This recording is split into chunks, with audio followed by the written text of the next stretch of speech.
Welcome back नाजरीन। गुज़िश्ता रोज हादसे का शिकार होने वाला तैयारा 747-200 बोइंग कंपनी की 737 सीरीज की पहली जनरेशन से ताल्लुक रखता था और इस सीरीज के तैयारों की परवाज पर यूरोप और अमेरिका में अब पाबंदी आयद हो चुकी है और इसके बावजूद इसे पाकिस्तान में परवाज की इजाजत दे दी गई। ये एक काबिल फिक्र बात है। अपने मेहमानों से आपका तारुफ करा दूं जो आज शामिल गुफ्तगू रहेंगे। Air marshal retired Masood Akhtar साहब ने हमें ज्वाइन किया है। इनके साथ हमारे साथ यहाँ पर स्टूडियोज में मौजूद हैं जुनेद हामिद साहब जो कि एयरब्लू हादसे के फैक्ट्रीज में शामिल हैं। इसके अलावा हुकूमती मौक़िफ़ जाने की भी हम कोशिश करेंगे। नाज़रीन, तैयारा 28 साल से परवाज कर रहा था और इस सीरीज के तैयारे अब फरोख्त नहीं किए जाते। ये जहाज एयरवर्दी भी नहीं था और सिविल एविएशन अथॉरिटी की जानिब से वन टाइम अप्रूवल के बाद परवाज कर रहा था और इस जहाज का बुलंदी और रफ्तार बताने वाला सिस्टम भी खराब था।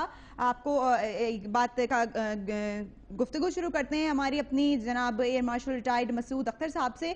मसूद अख्तर साहब, कहा यह जा रहा है कि मौसम खराब था, सीबी क्लाउड थे और इस परवाज महफूज नहीं थी तैयारी की। सबसे पहले तो ये जानना चाहूंगी कि सीबी क्लाउड क्या होते हैं, दूसरा ये कि कौन से ऐसे अवामिल हो सकते हैं जिनके बायस से कोई भी तैयारा ऐसे बदतरीन हादसे का शिकार हो सकता है।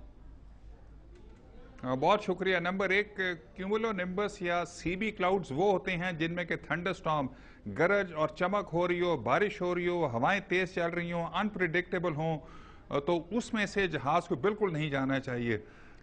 मॉडर्न जहाज़ों में, जदीद तैयारों में रेडार होता है जो कि काफ़ी दूर से 50-60 मील के फासले से पायलट को बता देता है कि फलां डायरेक्शन में क्यूमुलोनिम्बस क्लाउड है, थंडरस्टॉर्म है, तो उसको अवॉइड करना चाहिए। अगर ये चीज़ काम नहीं कर रही थी जहाज़ में तो ये यकीनन बड़ी क्रिमिनल नेग्लिजेंस है। अवामिल क्या हो सकते हैं? बहुत सारे हो सकते हैं, बहुत सारी चीज़ें, कंजेक्चर्स हो रहे हैं, अंदाजे हो रहे हैं कि जहाज़ की सर्टिफिकेशन ठीक होनी चाहिए, पायलट्स की सर्टिफिकेशन ठीक होनी चाहिए, शेड्यूल्ड अनशेड्यूल्ड प्रिवेंटिव मेंटेनेंस होनी चाहिए। आप जो फरमा रही हैं कि उसमें कोई ऑल्टीट्यूड नापने का आला काम नहीं कर रहा था, ये बड़ी क्रिमिनल नेग्लिजेंस है क्योंकि ये चीज़ें, इसके बगैर जहाज नहीं उड़ सकता। और उसके बाद पायलट के ऊपर प्रेशर हो सकता है एयरलाइन की तरफ से, क्योंकि उन्होंने तो पैसे कमाने हैं, तो वो कहेंगे कि जी मिशन पूरा करके आओ, सो डाइवर्ट ना करो। अब ED 202 में पायलट ने बजाते खुद मेरे ख्याल में एक कैलकुलेटेड रिस्क ली और उसमें वो उड़ता गया और कंट्रोल फ्लाइट इनटू टेरेन हो गया जब वो पहाड़ी में जाके लगा।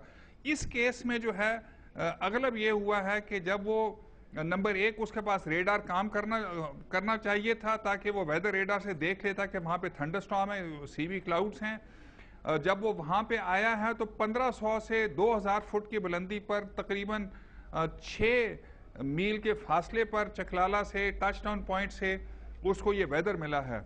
और उस मौसम में अगर, जिसको ये माइक्रो बर्स्ट कहते हैं, उमूदी तौर पर हवा की रफ्तार यकदम चेंज होना, डायरेक्शन में भी, सिमत में भी और तादाद में भी, तो उसको अगर जहाज जो है वो स्लो स्पीड पर है, उसके पहिए भी नीचे हैं, तो उस वक्त उसको कंट्रोल करना इंतहाई मुश्किल हो जाता है कप्तान के लिए या पायलट के लिए, और जहाज तेजी से नीचे आया और कंट्रोल नहीं हो सका। और इसको सबूत शायद अगलब है कि ये वजह हो सकती है जी। अच्छा मसूद अख्तर साहब, ये भी जानना चाहूंगी कि फैसला कौन करता है इस बात का कि ऐसे मौसम में इसको फ्लाई करना है जहाज को या फिर नहीं करना?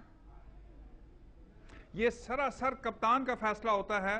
उसको आखिरी वक्त तक पता होता है कि मौसम क्या है। मसलन जब ये कराची से टेक ऑफ किया, चाहे ED 202 था या कल वाली फ्लाइट थी, कप्तान को उनके पास रेडियो ऐसे होते हैं कि वहीं से पता चलना शुरू हो जाता है। फ्लाइट ब्रीफिंग में भी पता चल जाता है, मेट ब्रीफिंग में भी कि मौसम है, रेडार में भी। तो आखिरी वक्त में उसको फैसला करना होता है। मसलन मेरे ख्याल में टावर ने और रेडार ने काफ़ी शोर मचाया होगा और बताया होगा कि मौसम ख़राब है, थंडर है, लाइटनिंग है, फलानी जगह पे सीबी क्लाउड्स हैं।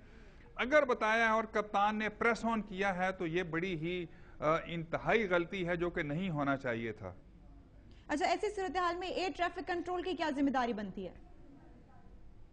फिर वो किसकी जिम्मेदारी? एयर ट्रैफिक कंट्रोल की। हाँ, एयर ट्रैफिक कंट्रोल की बिल्कुल जिम्मेदारी है। मसलन ED 202 में भी और इस वाले में भी, और हर जगह पे याद रखिए कि कप्तान जब वो आखिरी फैसला किया, नूरुल्लाह अफरीदी साहब ने, जो कि मैं उनको ज़ाती तौर पर जानता हूँ, काबिल और ईमानदार पायलट हैं और थे, अल्लाह उनकी मग़फ़िरत करे, जब वो ये फैसला करते हैं तो बहुत सारी एजेंसीज उनको सारी इंफॉर्मेशन दे रहे होते हैं, और उसमें जो सबसे कलीदी मालूमात हैं वो रेडार कंट्रोलर और जो टावर का कंट्रोलर है वो दे रहा होता है।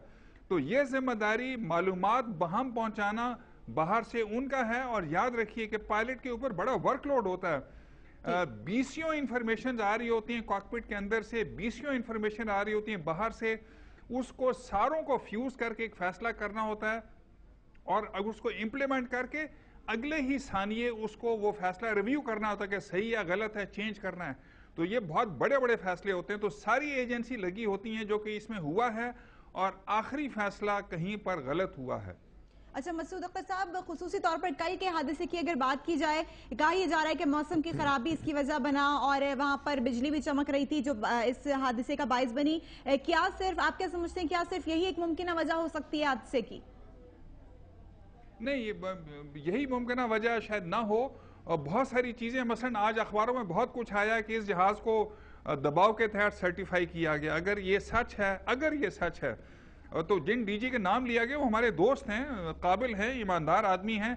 अगर ये सच है तो किन क्वार्टर से कहां से दबाव आया, कैसे आया? जिस तरह ED 202 में उंगलियां उठी थी कि पायलट को वो एडिक्वेट रेस्ट दिया गया था, 8 घंटे उसने फ्लाइट करके, तो उसके बाद रेस्ट किया नहीं किया, दोबारा फ्लाइट्स तो नहीं की, ये फैसले क्यों हुए? पायलट की सर्टिफिकेशन ठीक हुई नहीं हुई, इस जहाज की मेंटेनेंस ठीक थी या नहीं थी? बहुत सारी उंगलियां उठी हैं भोजा एयरलाइन पे पिछली दफा भी। फिर पैसे ना होने की वजह से, दूसरी चीजें ना होने की वजह से 10 महीने या साल ये दोबारा ग्राउंड रही है, और फिर पहली फ्लाइट पे ये हो गया। तो ये एक अगलब मुमकिन वजह हो सकती है जो कि मौसम है, जो कि यकीनन खराब था, लेकिन बाकी सारी भी हो सकती हैं कि पायलट को रेस्ट था नहीं था, सर्टिफाई ठीक हुआ नहीं हुआ, जहाज की सर्टिफिकेशन ठीक हुई नहीं हुई, scheduled maintenance, unscheduled maintenance, preventive. याद रखिएगा जो पायलट के जहाज के बारे में कहा जा रहा है कि जी जहाज बहुत पुराना था, कोई जहाज पुराना नहीं होता। अगर उसकी एयर फ्रेम लाइफ ठीक है, उसकी प्रिवेंटिव मेंटेनेंस हो रही है, उसके जो पुर्जे हैं आपकी वो बात सही यहाँ पर वक्त काट रही हूँ, यहाँ पर एक ब्रेक लेंगे। इस ब्रेक के बाद आपकी गुफ्तगू को कंटिन्यू करेंगे, और जुनेद हामिद साहब भी हमारे साथ स्टूडियो में मौजूद है, उनसे ही बात करेंगे। पहले लेंगे एक ब्रेक।